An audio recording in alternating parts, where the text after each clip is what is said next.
Hello, and welcome to the Health Go Live webinar series.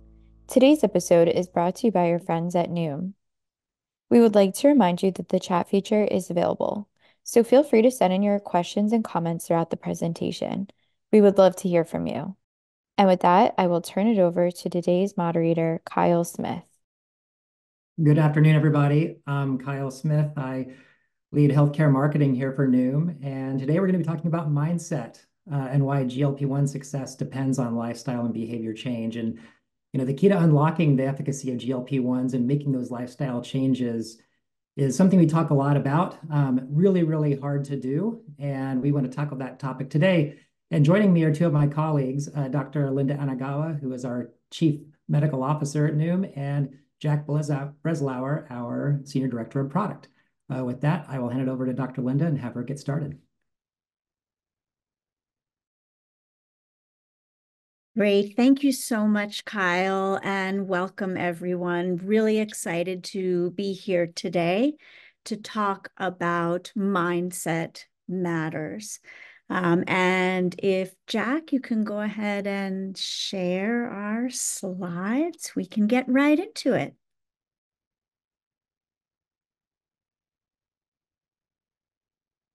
Fantastic. So I'll start off by way of introduction. I think we all know that obesity is not just a health crisis. It's really the most significant medical condition that faces us as a nation today. And you know what many of us don't consider when we think about obesity is that the tidal wave of individuals living currently with pre-obesity is a progressive condition. And this means that by the year 2030, if current trends continue, a full 49% of US adults will be living with obesity. And from what I've observed as a doctor, I fear that this is an underestimate, and this could be even greater than we think. Next slide, please. So we all know that obesity is an expensive problem. And while obesity is a chronic disease in itself, many chronic diseases stem from the diagnosis of obesity to the order of 47%, which leads to a total cost impact of trillions of dollars. And this figure is actually just from the year 2016. And it was equivalent to 9.3% of the US GDP that year. Now, as we think about who can benefit most from having access to weight loss medications, let's consider the decades of science and research behind obesity and its impact. First, obesity causes disease. Pretty easy concept to understand.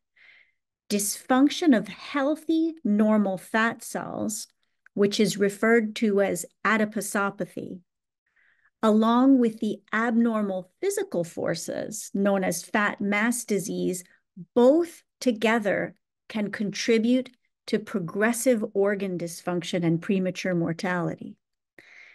Next point, obesity is in fact a disease in itself. This is something that has been far less understood, even by the medical community. Yet, obesity really meets all criteria for a disease state. It has characteristic signs and symptoms. There's impairment of the body's normal function and harm results. Now, obesity is serious and chronic, of course, but it is treatable. And it's not a willpower problem or a personal failure. Even when it's worsened by unhealthful behaviors, obesity is no less a disease than any other disease worsened by unhealthful behaviors. Think about hypertension or diabetes or anything along those lines. In addition, obesity has many causes and contributing factors, just like many other chronic diseases.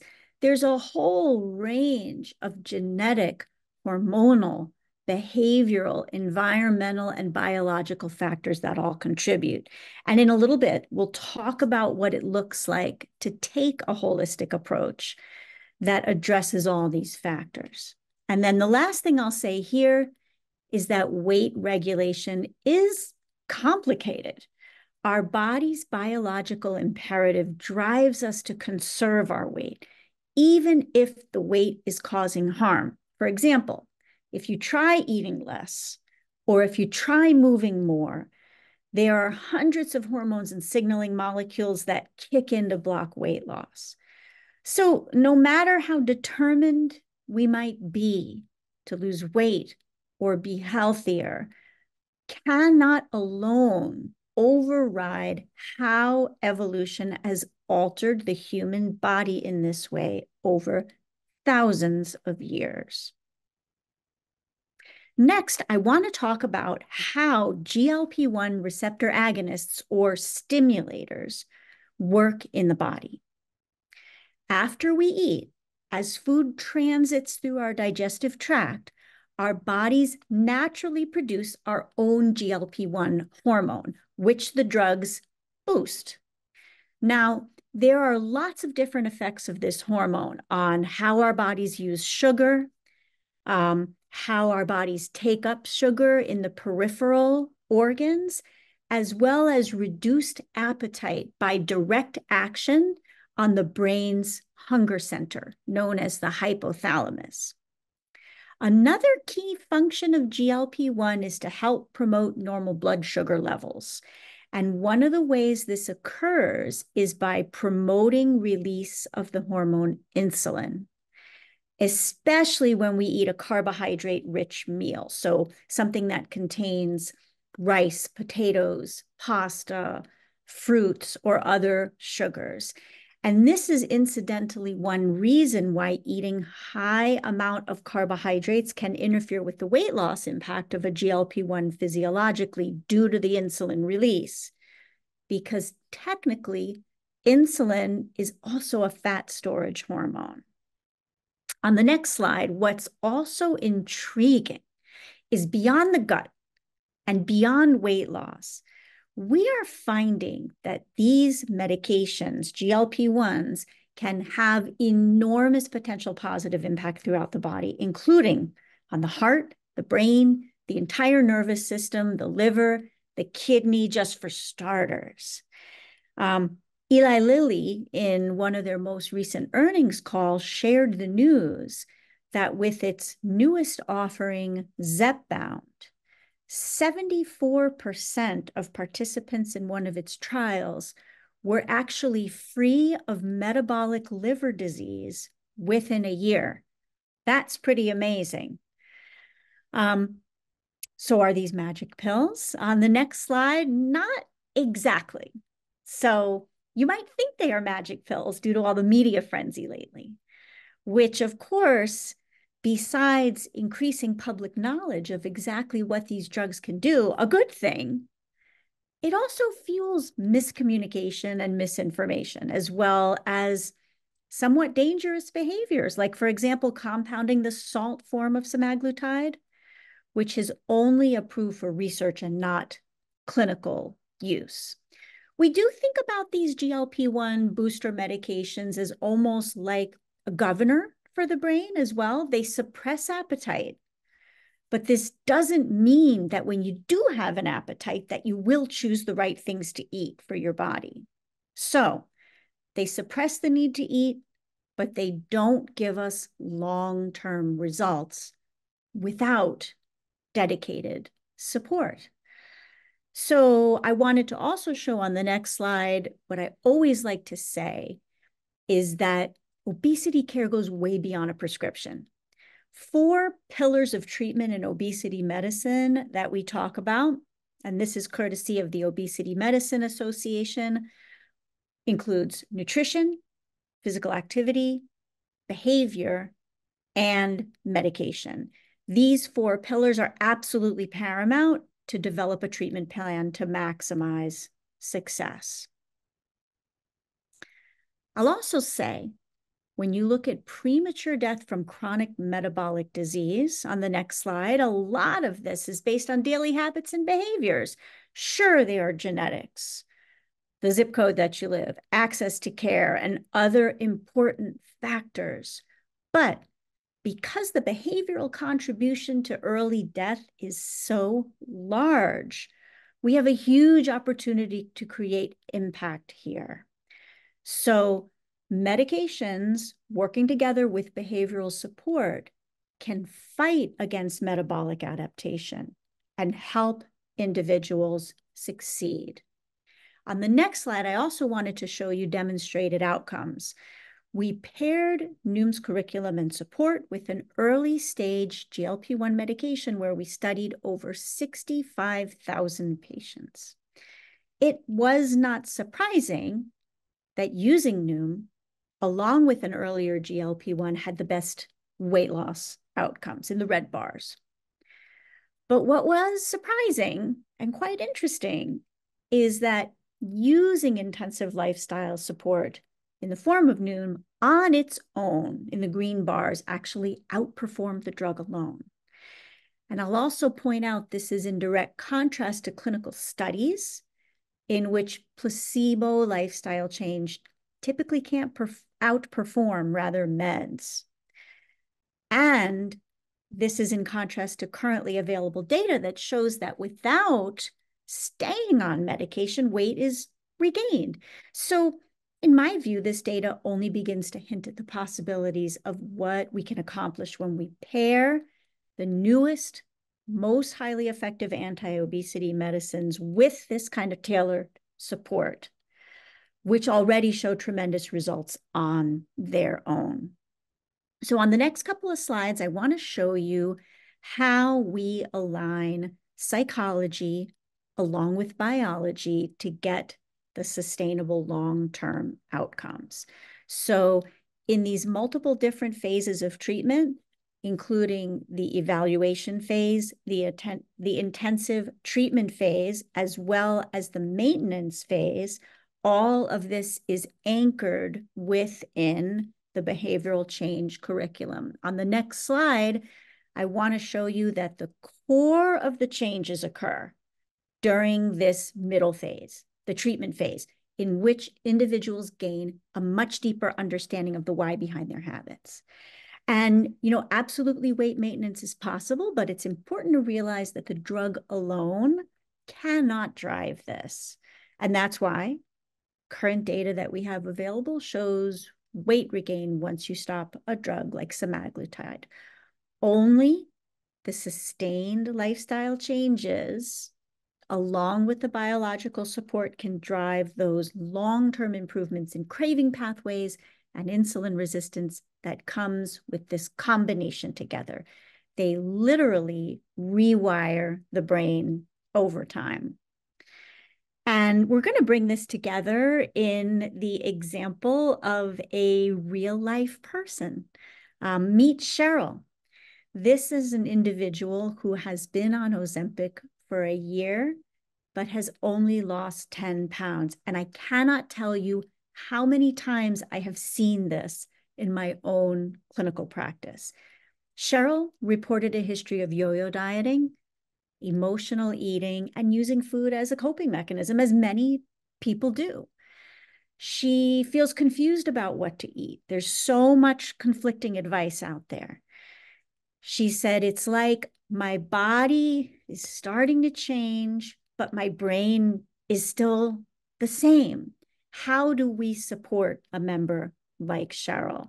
I'm going to hand it over now to my colleague, Jack, who's going to talk a little bit more about our product side and how we refined our tooling over the years just for cases like this. Jack? Thanks, Dr. Linda.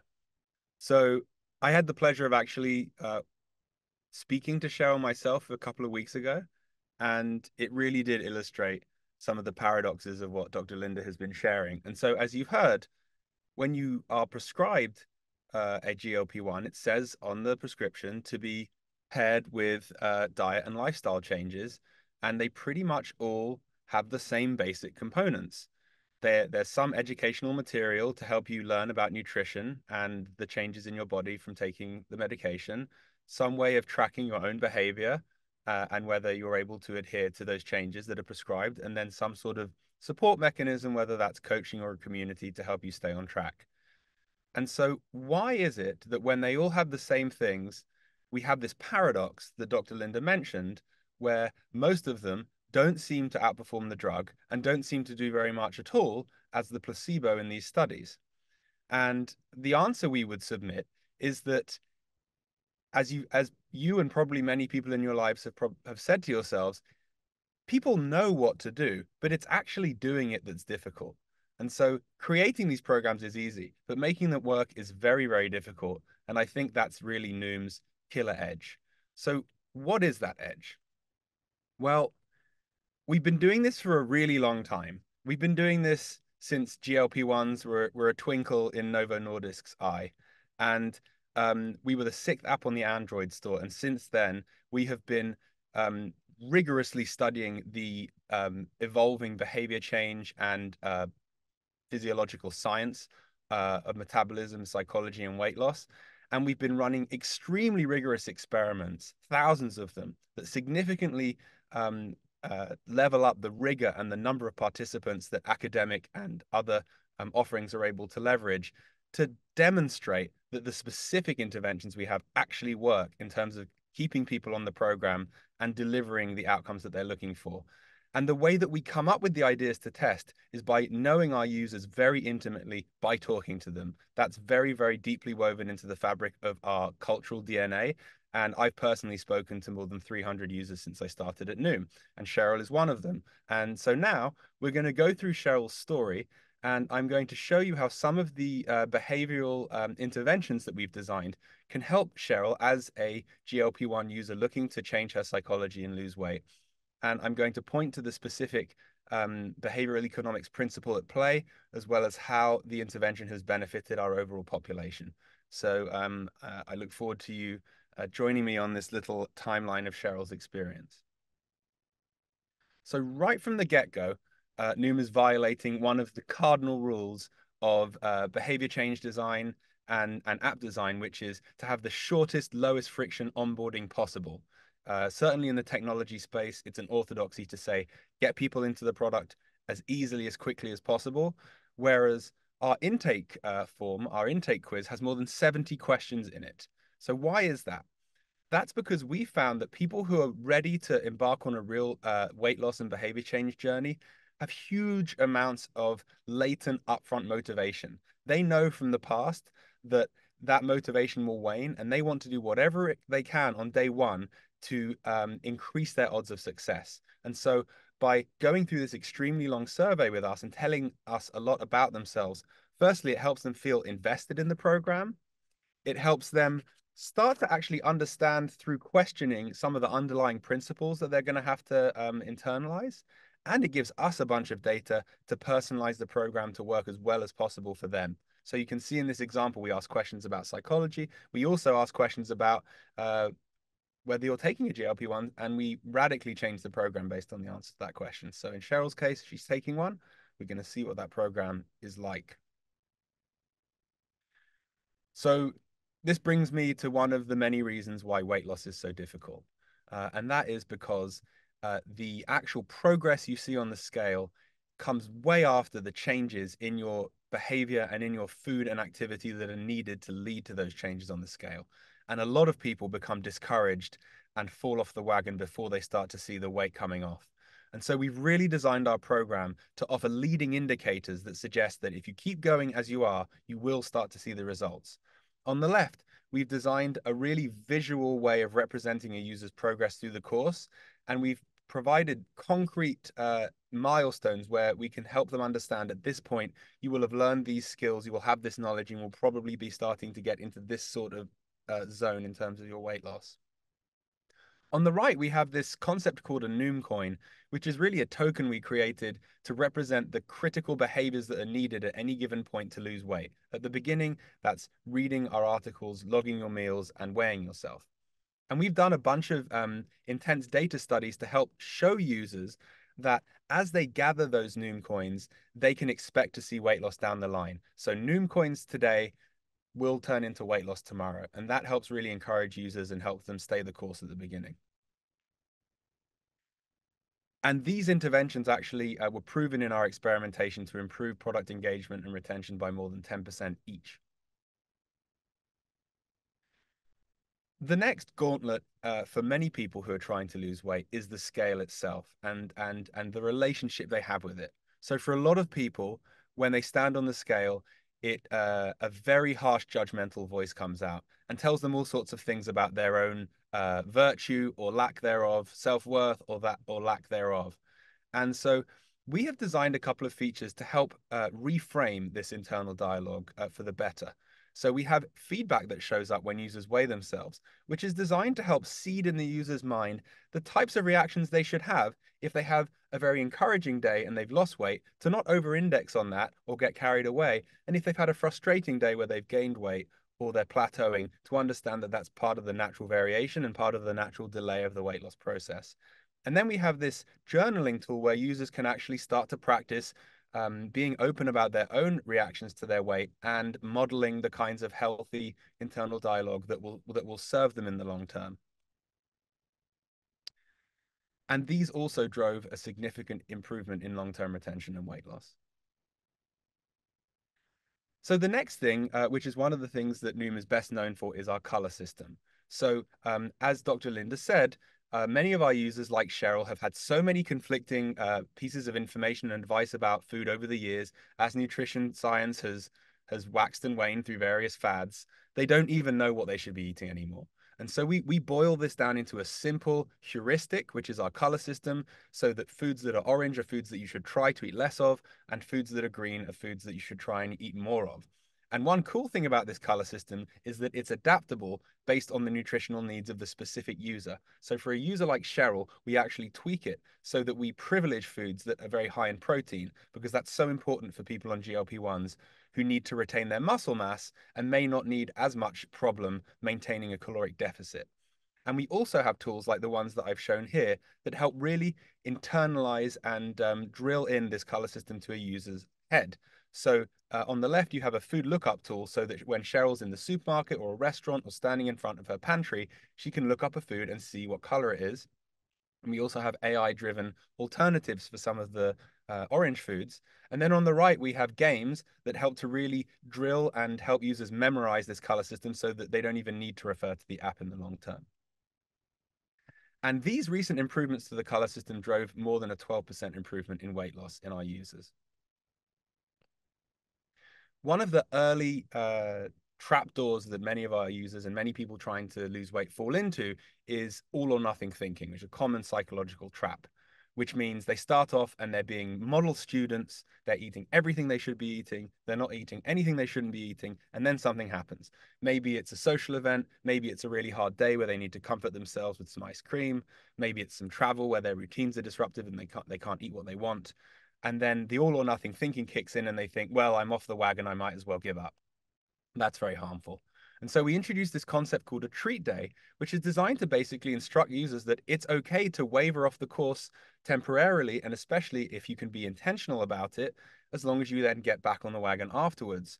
And we found that this is incredibly effective with our users, and that when users are intentional and thoughtful about when they're going to have these treat days, even on the treat days themselves, when they give themselves permission to do whatever they want, they usually don't end up indulging as much as they would if they were powered by all of this guilt and recrimination of falling off the wagon. And so we found that treat days actually increased our engagement or retention by 9%, but didn't actually lead to reductions in weight loss. People were not losing less weight because they were giving themselves these sorts of allowances. Next, I want to dive into some of the really intricate types of behavioral design that we get into at Noom. And one of them is around choices. So a lot of our users come in, as I mentioned, with all of this enthusiasm to make a bunch of changes at once. And the risk is that they overwhelm themselves. So on the left, this is a user who is interested in addition to working on fitness right from the working on nutrition right from the get-go, also wants to work on fitness. And so we think very carefully about every decision we give to a user in the program and whether we are neutral about it or whether we lightly discourage it or encourage it. so that people can be guided towards the types of behaviors we think work without disempowering them and without discouraging the ones that feel super strongly. And the other thing that we pair with this is this idea that as people get used to the program and they internalize its precepts, we actually give them more and more freedom to decide what they want to do and what they want to focus on. So we have this leveling system, which is driven by the Noom coins that I mentioned earlier, so that people can initially unlock treat days and then later other forms of freedom to help them customize the program, such as the ability to decide whether they want to log things like food and water, and eventually to define themselves what they want to do to earn a Noom coin. And we find that this is very motivating for users, and it also helps them prepare for the kind of independence that they so desperately seek in the long term. And we found that actually these interventions increased Noom coin earning by 8%, which in turn correlates very strongly with long-term results. The next thing, as I mentioned, that you see in almost every behavior change program is some kind of community. And many of them can be largely ineffective. At Noom, through lots of study and research and experimentation, we found that there are two mechanisms that are most critical to nail in a community setting. The first one is called modeling. So what that basically entails is having users who have had success come onto the community and share that success and perhaps share tips and advice. But the modeling effect is to show other users, hey, there are people that look like me, that have been through a similar experience to me, and they can do it, so maybe I can do it.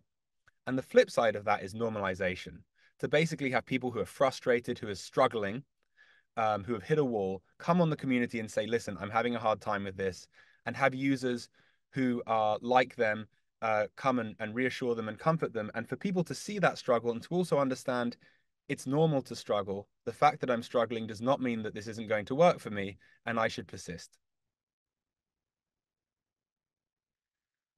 The next thing that we really try to lean on is the idea that a behavior change program doesn't have to feel like work. Sure, there's work involved, but it doesn't have to be a drag. And we've seen other GLP-1 companion products on the market actually regulate access to the drugs behind the program, treating the learning and the other kinds of tracking as almost a kind of punitive homework that people have to do before they can get their hands on the drug. We don't believe in that at all. Instead, we actually design our curriculum to be as enjoyable and motivating as possible so that users look forward to it and that it gives them momentum as they go through the ups and downs of their weight loss journey. And the two ways we do that are by writing the content in a way where it's bite-sized, it's in a fun and engaging tone, and it has as much interactivity as possible. Quiz questions, reflections, games, and so on. And the other way we do that is recently we've significantly diversified our offering of mini courses to cover lots of areas of health that are connected to weight loss that users might find particularly relevant to them or that they're particularly interested in. So on the right, I'm showing you one about weight loss for women, which we recently developed and that has been one of our absolute most popular mini courses and keeps people reading and engaging and motivated for a lot longer than they would be otherwise. And we found since we introduced this diversity of courses and the choice that the majority of users actually decide what course to pick by browsing the library and finding the ones that appeal to them, which is very encouraging. Another of the very many things that makes weight loss hard is that while many users have a similar experience in the first week or so when they're very motivated and they're learning the basics, after that, things really start to diverge. Some people have a bunch of disruption and diversion in their lives. Other people hit plateaus, metabolic plateaus that can extend for weeks or months. Other people have relatively plain sailing. And so we've developed a check-in system that can allow you to zoom out and understand how things are going, what's going well, what are some challenges, and then make adjustments to the program routinely in real time. And one of the things that we found happens quite naturally as a result of these check-ins is that people's focus starts to broaden out from narrow weight loss science and nutrition to more holistic health and all of the other aspects of health that are related to diet and weight and those things. And so in this case, Cheryl, as she moves towards the latter part of her weight loss journey, actually starts to lean more into physical fitness and doing a customized set of exercises that are designed to retain and build muscle mass whilst on a GLP-1. And we have other programs for other users that can focus on things like sleep, stress, relationships, and what have you. And we found that introducing this feature has shown marked increase in self-reported things like optimism, confidence, and sense of accomplishment, which are really important indicators of long-term success.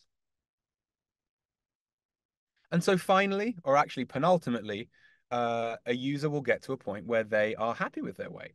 And traditionally in the weight loss industry, that has been treated as sort of a finish line. And you enter into what is usually called maintenance mode, where you just make sure that you haven't gained the weight back. And we found from talking to users and running experiments that that isn't very motivating and that isn't very successful.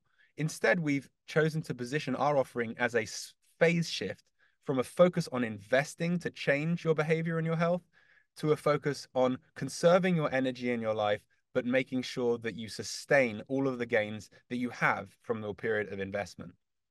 And so when a user determines that they're happy with their health, the whole program shifts subtly. So you can see on the right, the weight graph shifts to emphasize the value of every day that you get to stay in a steady weight zone and all of the health benefits that accrue as you do that.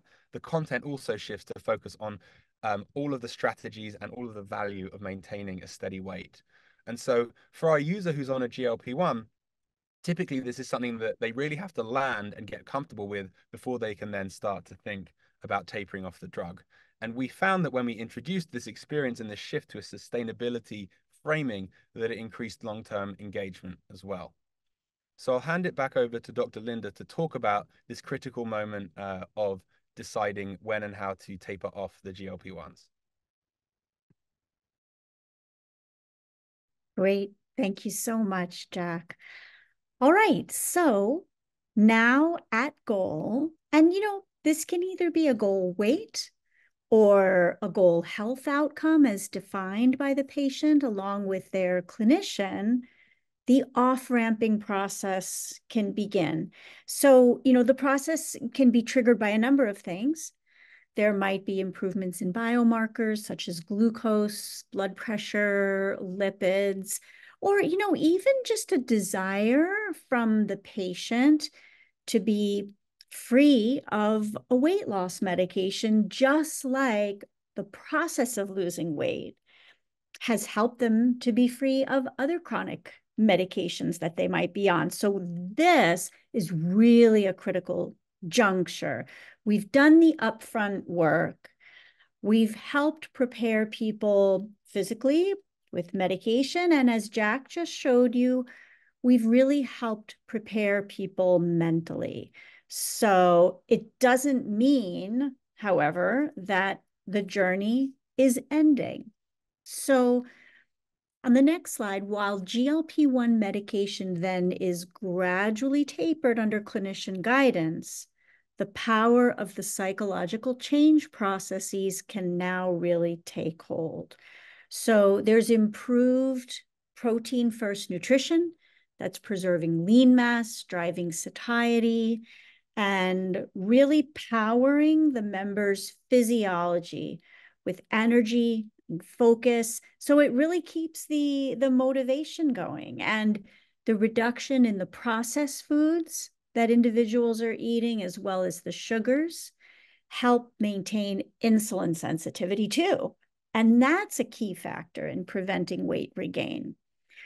We also have, and you can just click through these here, Jack, a new focus on daily movement, which helps maintain, again, the insulin sensitivity, but also metabolic rate, right? Muscle is our engine that burns calories.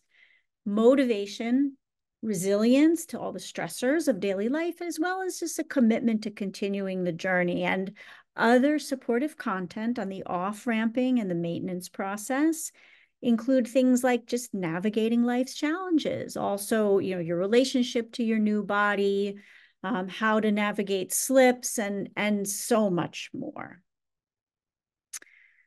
So as we continue with the continuity of content, community, clinician, and coaching support as an omnipresent companion to individuals, This continues to drive the ongoing behavioral reinforcement that was set up in the preceding days and months beforehand.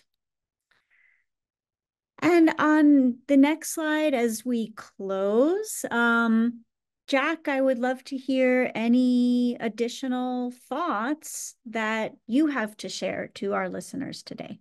Sure. So this is very much our frontier, but we're building out a program that can support a user during and after they taper off these GLP-1 drugs. And we have an extensive curriculum that is designed to help them make that decision and support them through that decision. We have an extensive safety net so that users can, through the integration of connected devices and the support of their coaching and clinical teams, can know when they might need to reinvest in their weight, either behaviorally or with the support of medications, which gives them that crucial peace of mind. And then we also provide a bunch of programs that help those users embrace that new identity as someone of greater health and actually work on adjacent areas of their health, which we see is very, very common as they feel the energy and the sort of positive feedback loops that this sort of thing unleashes. And so we have programs on mental health, on fitness, and on all kinds of other aspects of holistic health. So in closing, I think it's important to say that this is all a work in progress. I think as a society, we still haven't totally figured out the tapering story. We still haven't totally figured out the role that GLP-1s are going to have in our treatment of chronic disease. But I'm really happy to be in a place where we can operate on the cutting edge of answering that question and leverage all of the experience and all of the tools and the technologies that we've developed as these drugs were in their nascent stages to help answer that question. And my rough answer to the question now, which will probably evolve, is to almost think of, as I've said many times, weight loss is very hard. But these medications can help our users and help our patients level the playing field so that all of the incredibly difficult balancing mechanisms and physiological mechanisms that make it hard to lose weight are suspended and give the user a bit of breathing room to rewire all of the behavioral patterns and neural pathways that have ingrained their unhealthy homeostasis into a new set of patterns that can support a much healthier place. And when those new patterns are more ingrained and they're more robust, then we can taper off the drug and the user can actually support those behaviors and support that healthier lifestyle themselves. So that's very much the hypothesis we're running with at Noom, and we're really excited to work with others in the industry to help answer this question even more confidently. Yeah, it's beautifully said. And, I think to echo some of Jack's points, we're definitely at an inflection point here. We're putting 15 years of experience here to work in the new frontier of weight loss that is really being made possible by this generational advance in obesity medicine. It's something that patients and it's something that doctors like myself have really been waiting for decades. And, I think we're going to see so much more.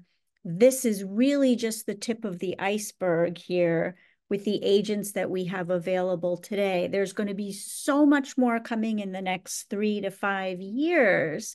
But I think what we do understand, even though we are learning so much, what we do understand is that the biological support must be anchored in the behavioral support so that we really harness the full potential of these medications now and for many years to come.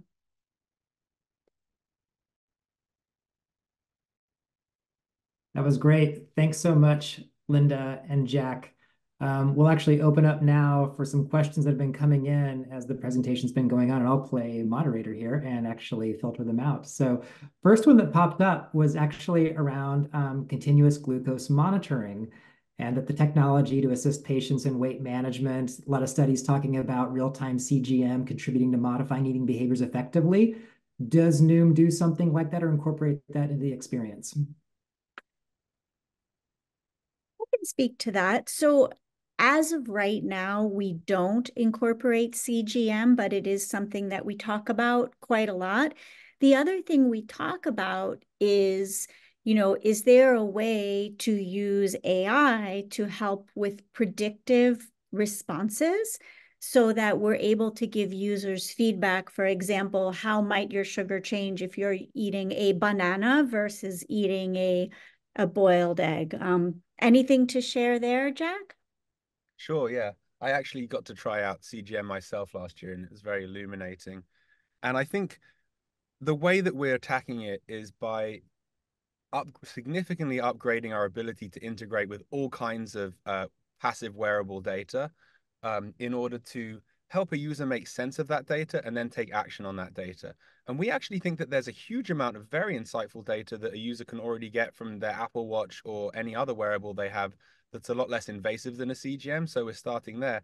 But that is a natural progression. And I think a CGM, while it is invasive, is probably an interesting intermediate step between a more sort of conventional behavior change program and a fully sort of medical pharmaceutically intervene program. So we're watching it closely, and we're beefing up our ability to ingest and represent data like real-time glucose monitoring into the product.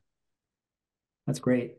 One question earlier on, we talked about when someone says they're taking a GLP-1 that the experience adjusts. Can you just illuminate more around what the adjustments are to that experience and how that feeds back into the different behavioral tactics? Yeah, I'm happy to take this one. So I'll also say that like this is new and we're building more capability constantly, but one of the first things we do is we adjust a good amount of the actual curriculum to reflect the fact that a user is on a GLP-1. And so, as I mentioned, some of the things that users who are not on the drugs really have to focus on and battle with, for example, maintaining a caloric deficit, may be emphasized less. And some of the other things that are unique to these users will be emphasized more. For example, the management and detection of side effects is something that we have integrated into our check-in survey and created a lot of content on how to manage side effects, how to deal with nausea, when to talk to your clinician, and so on. We've also delved deep into the psychological impacts of being on a GLP-1 and the type of identity shifts and other kinds of emotional impacts you get when your physical identity and the way that you are perceived and treated by others changes so rapidly.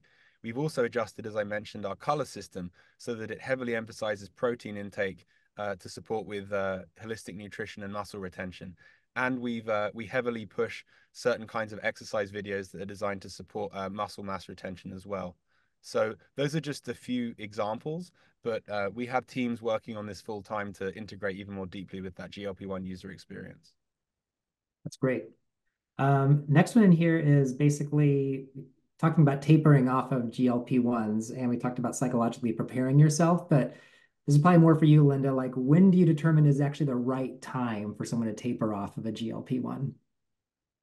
Yeah, well, this is a great question. And, I can tell you my thoughts and the way that we designed a program. But the other thing that I want to say about this too, before I get into all that, is that this is something that's under active study. There really aren't any data out there that specifically link the time spent on GLP-1s to your ability to maintain the weight. So like I said, this is something that we're exploring, and we are very interested in trying to figure out and pinpoint, like what is the dose response curve, if you will, and at what point is that juice worth the squeeze. For now, what I will say is that, it really starts in the beginning and learning more about each patient and what their particular concerns and their goals might be. We know clinically that a 5 to 10% weight loss is kind of like that magic range where we begin to see improvement in many, many health metrics of chronic disease, like improvements in blood sugar and blood pressure and lipids and improved osteoarthritis and improved sleep apnea and a whole bunch of other things like that. So that's sort of like a rough idea. But I think it also depends on each patient as an individual and that shared decision-making process between the patient and their clinician. It is certainly not about getting people to a quote unquote normal BMI, because you can be healthy at a wide range of weights. And just because your BMI falls outside of that so-called normal curve, it really doesn't mean you're unhealthy. So, I think the ongoing clinician touch points and learning more about that patient as a unique individual is a really critical process and will ultimately determine when people feel ready for the off-ramping. That's great. And actually, a bit of a piggyback off of that one, I think also, Jack, when you're talking about how the program itself was course correcting, there's a question here about safety and risks. So like, what are the risks of GLP-1s with losing muscle? We talked a lot about muscle in here. How much do you have to do to combat that in terms of the diet and in terms of the exercise? It's really interesting. I think this is another area that we're all doing a lot of learning in. I can tell you that from my experience working with bariatric surgery patients, the muscle loss is an extremely significant concern. And, we might not have thought about this quite as much with older anti-obesity medications that didn't have such profound hunger suppression. But now that we have this GLP-1 class, which in some cases, you can actually see weight loss outcomes that rival certain surgical procedures, this is really the reason for the protein focus. So, the other thing too that many people don't know is that losing too much muscle mass, particularly for people in midlife and beyond, can raise your risk of dying from all causes. So this is really the main reason why we are placing such a big focus on protein, as well as, remember how earlier in the talk I spoke about the different buckets and mechanisms of how GLP-1 boosters work. So carbohydrates and sugars really stimulate that insulin secreting property of the drug, which we do not want. However, protein very minimally stimulates that. So it's a great macro to have on board to get the properties and the effect from the medication that we truly want. Excellent. We are getting lots coming in at the last second here, so I'm going to hit another one. Question on kind of beyond GLP-1s. Do you have health outcome data for the Noom platform when there's not GLP-1 intervention? Yeah, so I can take that. It's a little complicated because Noom, in our consumer offerings, offers a free trial. And so a lot of users will sign up to see whether the program is for them, and then some will decide that it's not the right time, etc. So I tend to look at the outcome data from the people who have passed the trial and decided, I'm going to make a go of this program. And out of those people, we see that roughly 25 to 30% achieve meaningful weight loss that they're happy with. And for the ones who choose to continue to maintain with us, the majority of those are able to sustain it over in excess of 1 year.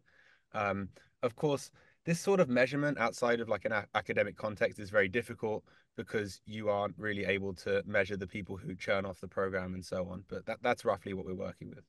Yep.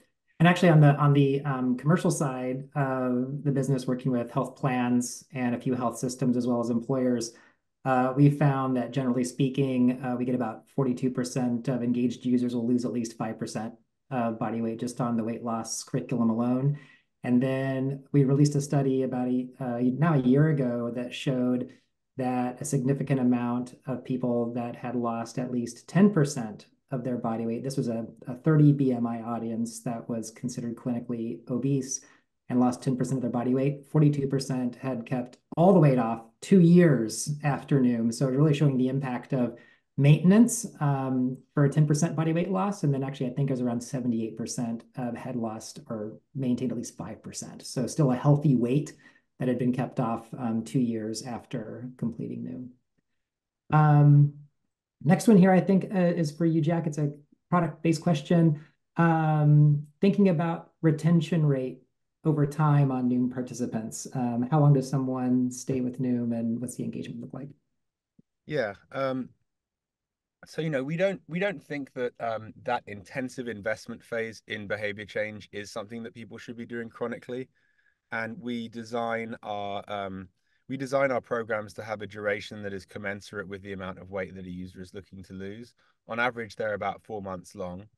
And we find that people who actually stick with the program for its duration, the vast majority of the time do lose an amount of weight that they're happy with. And so for that reason, it's very similar to the data I gave earlier, where on the consumer side, given all of the trialists and testing behavior, about 30% of people who decide to pay for the program stick it out and lose meaningful weight. And that's also kind of our retention rate. That's great.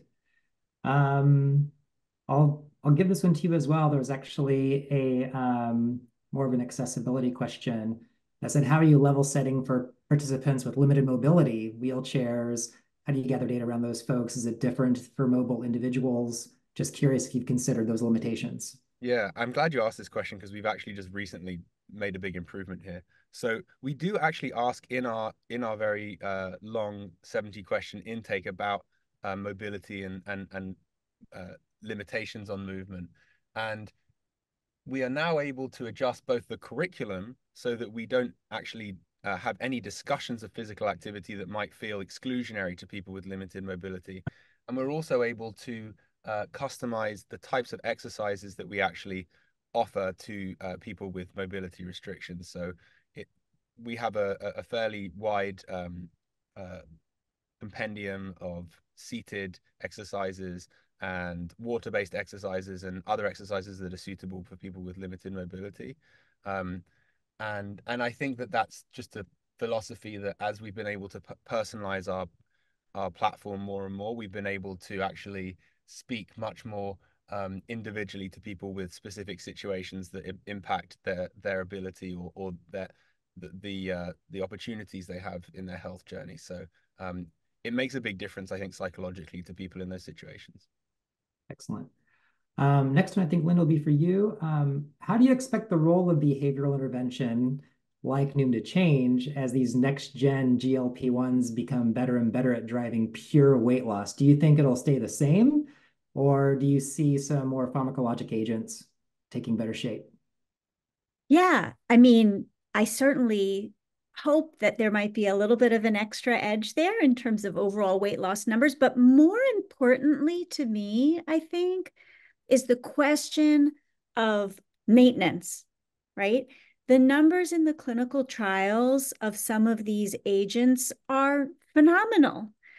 But what I tell people and what I've directly observed in my own clinical practice, and nobody believes me, but I have put people on Wegovy and watch them gain weight or lose a little bit of weight only to rebound afterwards and gain even past the starting point where they were.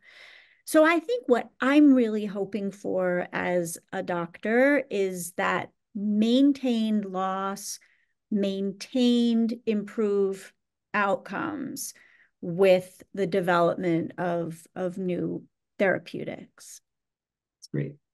And then another one for you. How do you think about the opportunity to partner utilization of meds GLP-1s together with bariatric surgery, either as a pre-surgery and or a post-surgery intervention? Oh, yeah. I mean, I did this all the time. I mean, before we had semaglutide, We had earlier stage GLP-1s, which were already showing promise in terms of weight loss in people with type 2 diabetes. So those of us who've been practicing obesity medicine, and particularly bariatric medicine, which also includes the peri-operative and post-operative care of bariatric surgical patients, I have always found these medications to be tremendously helpful and an outstanding partner for metabolic surgery. I mean, when you think about it, they're actually accomplishing the same physiologic effect together. That's one of the things that makes procedures like the Roux-en-Y gastric bypass so effective. It's not just the physical restriction that the surgeon creates when she or he does the surgery, but it's the alteration of the gut hormone milieu that can make such a big difference. Now, we do probably have to watch out for the immediate perioperative period because there can be substantial slowing of movement through the gut. So individuals who are just before surgery would probably not be taking a GLP-1 for a couple of weeks, just to ensure that we keep the risk of surgical aspiration as low as possible. But, again, like I said before, obesity really demands a comprehensive approach.